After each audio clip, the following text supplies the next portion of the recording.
What's up, casuals? I'm gonna sit here and apologize real quick about my inconsistency with the videos. This isn't how I plan to make it go for this journey. Just had a few personal problems and technical problems forced me to have a couple weeks off of making videos, but I'm back and I'm fucking happy about it. No excuses though. Let's not waste any time and get fucking into it. UFC 330 main event. Islam Makhachev versus Ian Garry. What we're going to sit here and discuss in this video for this fight breakdown, we're going to be comparing resumes and stats here. We're going to be talking about the advantages and disadvantages of both fighters and their keys to victory. We're also going to be talking about the striking and grappling pros and cons and the final prediction of the winner. Rightio, let's do it, lads! This is almost like the battle between the most toxic masculinity kind of guy that's all from the mountains, fucking all super religious, and then you got like the fucking cuck that feels more masculine when he's in his feminine side and cries to Disney movies with his fucking wife. We got opposites here, boys. The Irishman versus the Dagestani. We're going to sit here and quickly look at the records. We got a 28-1 record for Islam and a 17-1 record for Ian Garry. We got a massive height difference here. We got Islam sitting at 5'10" and Gaz sitting at fucking 6'3". Bit of a fucking height difference here. I know for a fact Islam hasn't fought anyone this tall before, so that makes it a factor. The reach is also a factor as well, but not as much of it as a factor as you'd think, because 70-inch reach for Islam, 74-inch reach for Machado Garry. Because Dan Hooker had a larger reach than Ian Garry did. He's got a 75-inch reach, I believe, and Islam subbed him in the first round. Age difference fairly evident, 34 to 28. Gary's got 2 more KOs in his career than Islam. Takedown defense is slightly better from Islam. Ian Garry obviously more strikes landed per minute. That's what you'd assume. And striking accuracy goes more to Islam. Surprises me a little bit with that one. And takedown accuracy, pretty evidently clear it would be for Islam.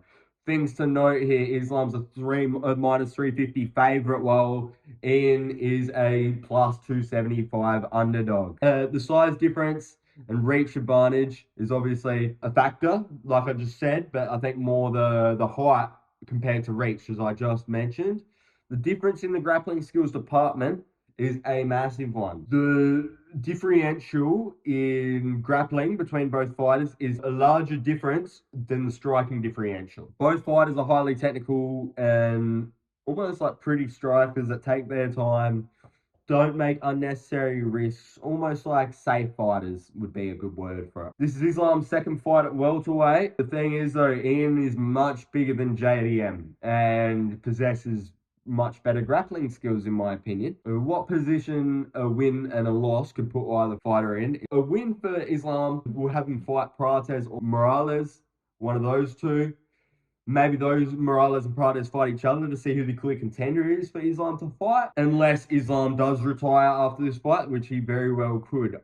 I hope he doesn't though, because there's so many contenders at welterweight. It'd be nice to see. Ian's almost in a similar boat. He's either going to verse the winner of Prates or Morales, or whether they verse each other and then the winner of that fight for the clear contender, or the UFC will make him rematch Islam if he does win, and Islam probably would deserve that rematch, if I'm going to sit here and be completely honest. If Islam can beat Ian Garry, he will break Anderson Silva's record for the longest win streak in UFC history. He's currently tied with Anderson Silva on a 16-fight win streak. This would make it 17 to make it a new record. Incredible stats. Islam Makhachev's notable wins and losses. Beautiful resume. He's got Volk twice, even though the second fight was short notice. Still good resume. Dustin Poirier by submission in the 5th round. Charles Oliveira by submission in the 2nd round. JDM by decision. Amin Sarukian by decision.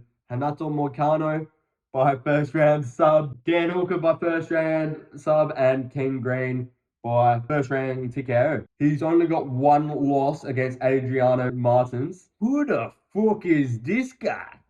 Like, how did he lose to a bum like this? To be fair, it was his first fight in the UFC. Got knocked out in the 1st round, I believe. And since then, he's just been on a tear. Pretty sad he got knocked out by a bum, though. Like I said before, Islam's on a 16-fight win streak in the UFC, with 10 of those victories via being finishes. Also has 13 career submission wins. Ian Garry's notable wins and losses.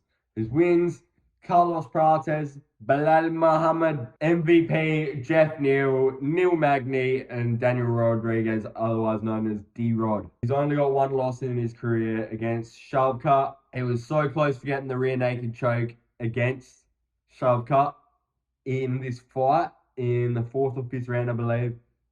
Didn't quite get it. That's his only loss in his UFC career by unanimous decision, even though Ian Garry has basically destroyed Shavkat's career with that oblique kick. He's destroyed his knee. Shavkat ain't around anymore. But that's his only loss. Ian Garry has won 10 of his last 11 fights in the UFC, with 7 of those victories being by decision. So that says a lot. His kind of fighting style. He likes to use a lot of movement, go around the outside, outpoint his fighters, not make any unnecessary risk. The advantages for both men here. Islam's, most people will know the obvious ones: the wrestling, the grappling, the submission game, all that, the clinch game, the dirty boxing, and the boxing combinations. Believe it or not, I believe Islam absolutely has better boxing than Ian Garry. For Ian, I got his reach, I got his distance and range management more so than the reach. I got his speed, I got his footwork and movement, and his kicking arsenal. He's got a large range of a kicking arsenal. He's got those oblique kicks. He's got those head kicks, even those body kicks, those tapes. He's much quicker than Islam, is one of the obvious ones here that I've noticed, and he's got much better. He's capable to move around the entire octagon for the whole fight. I don't see an advantage in the power or the cardio for either fighter. I think they're both pretty similar in that department. We're going to go now look at keys to victory for both fighters. This is maybe one of the most crucial parts to break down here. Islam's keys to victory: must utilize his kicking game. Islam has brilliant kicking arsenal. Ian will get ahead on strikes early with his common kicking output game. He must track Ian down by mixing takedowns into his combinations. Gary's too safe and too smart to overextend himself. So Islam can't wait for Ian Garry to go and wing a punch and duck underneath it. Gary's too smart to overextend himself like that. Islam has to mix his takedowns up with his combinations. That's what I'm basically trying to say. He must get some damage and control from his takedowns, not allow Garry to pop out up straight away. And he's got to cut off the cage and back Garry up to the fence. For Ian's keys to victory, the thing is with both fighters, I see a lot of keys for victory for both guys. It's just who implements their game plan. Ian must control the range, manage the distance, get his striking game going. His low kicks, such as the oblique kick, forcing Islam to have to reset and keeping him incapable of getting closer. He's got to set up straight punches and head kicks. That's some of the things he does best. And he must also use his full kicking arsenal. He's got great kicks and tapes to the body. Going into Islam's striking pros and cons now. The jab and the cross. Islam's got killer hooks. One of his best parts of his game are his hooks. He's got an all-round kicking arsenal game. Underrated ass knees and Muay Thai. And his feints. Islam's a master of feints. He's got great at fight IQ. The only con I can really think of here, because Islam's a great striker, there's not many cons I can think of, apart from he's got this tendency, similar to what I said to Usman, like similar, not exactly the same, but he leans his head backwards in a straight line when on defense or slipping and trying to slip and rip. So you might throw a hook and lean back, and if Garry sets up the straight punch or the head kick perfectly, it could be good night for Islam. It's not quite the same level of kicking arsenal that Ian Garry has. He's still got a very impressive kicking arsenal. This defensive flaw that I've just said is the biggest thing I'm afraid of. Not afraid of, but the biggest thing that I think Ian Garry's got the best chance of exploiting, his best chance to win. Islam's grappling, plenty to go on about here. Dynamic submission arsenal. He's got deadly Darce chokes. Nice. He's got a beautiful Kimura grip and a strong arm triangle. They're his top 3 best subs, in my opinion. Single legs and double legs are always there for him. He knows what he's doing. Clean trips as well as judo throws. Very, very accomplished in judo. It's hard to find a con for Islam's ground game as well. Yeah, it's hard to find cons for anything about Islam. My con for him, he doesn't go for ground and pound strikes on the ground when the opportunity is there. He's a submission first kind of guy, which most of the time works for him because he submits a lot of guys. All right, getting into Ian Garry. His striking, a lot of pros to go on about here. Leg kicks and oblique kicks stops the forward momentum pressure of his opponent and can cause serious bad injury. Straight punches, the jab and the cross, as well as his head kick setup, as I've mentioned. Teep kicks to the body is his forte, and his countering ability and his head movement is second to none. His cons for his striking is for sure that he can get too comfortable in a tit for tat striking pace. And what I mean by this is that may keep the striking numbers closer than expected to where a little bit of ground control could make the difference with the judges if it goes to a decision, because this is a fight that I absolutely believe will make the distance. Ian's grappling. His pros, his single leg entries keep his opponents guessing to set up his striking. He's done that quite well. I can think of in the Carlos Prates fight. He did that pretty well until the last round where he shot a sloppy takedown. But there's a couple cons here. Seeing his takedowns get stuffed by strikers way too easily. I mean, Islam's forward pressure is coming at you. So Carlos Prates, heavy forward pressure fighter against Ian Garry. Ian Garry later on in the fight used the takedowns just to stop his forward pressure, not necessarily to do much with the takedowns, just to control, take some time off the clock. Islam, obviously, his keys to victory, he has to be heavy on the pressure to track him down. But I don't see Ian Garry shooting on Islam. And if he does, I feel like it's going to, well, I don't feel like, I know it's going to be a very short night for Ian Garry. So he can't do that. He doesn't have the takedowns in his back pocket, therefore makes it a con. And he also doesn't use his takedowns to work ground and pound and submissions, only control time to take time off the clock. Back to Ian Garry's cons. When defending takedowns, let's say defending a takedown, your hands must drop down here to defend the takedown, therefore leaving your head open, which gives, that's what I meant back to the pro side of when he shoots those takedowns, it leaves the head exposed to get Ian Garry's game going. Ian does train with Charles Oliveira. I know they're pretty tight, which could be beneficial.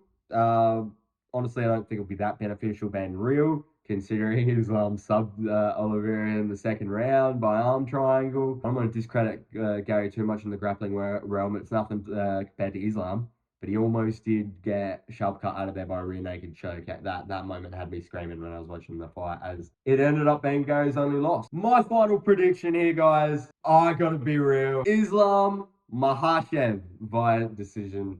First of all, I'm gonna be talk about opinion real quick. This may be one of the only fights where I'm going for Islam. I'm not a massive Ian Garry guy, at all, to be honest. Islam's too well-rounded. I mean, the fight to me is obviously going to go to a decision. I don't see a stoppage. I'll be extremely surprised if that happens. Too well-rounded. Ian, being the taller fighter, will end up favouring Islam, as it's easier to off-balance tall fighters than shorter fighters. Because you remember Islam's first fight with Volk, that's where his fight where he struggled the most to execute his takedowns, because Volk's super short. Garry's the tallest fighter he's fought. Could be problematic in the striking for the height, but not in the grappling realm. That will favour him with that. Like I said earlier as well, the difference in the grappling skills is a bigger difference than the striking differential. Islam's clearly, in my opinion, had the tougher and more impressive resume, as well as winning fights in more impressive fashion than Ian Garry. Islam's got way more finishes, crediting my point, and most Ian's fights are by decision. So anyone trying to say Islam's a boring fighter just because of his last fight with Jack Della, I don't think he is a boring fighter. I disagree. Islam will pressure Ian Garry, and usually when Ian Garry gets pressured heavily, he uses his takedowns to stop the forward pressure, as I mentioned before. Ian Garry will not have an answer to the forward pressure of Islam, because he won't feel comfortable to shoot those takedowns to stop the forward momentum. as he's shown in his last fights. So yeah, it's pretty obvious he won't shoot on Islam. That's it. I think I've wrapped it up pretty well. And it was a tough one for my final prediction, but it wasn't hard to really break it down necessarily. I'm going to be assuring you guys I'm going to be consistent next weekend's card. I will get that out. I haven't looked at it yet, but we will be working on that immediately. When I do these numbered events, I want to do a big main event breakdown like this, and then exclude the final prediction out of it, and then do another video breaking down the whole card, just very briefly going through my predictions of every fight on the card. Hopefully I can get like two videos out a week, one mainly based on the main card and one with predictions throughout the whole card. Anyway, that's Aiden and I have all done for this video. Thank you so much for watching, guys. Gonna get on the consistency train, and let's watch this fight tomorrow. Hopefully it's a good one and not a snooze fest. Later, casuals.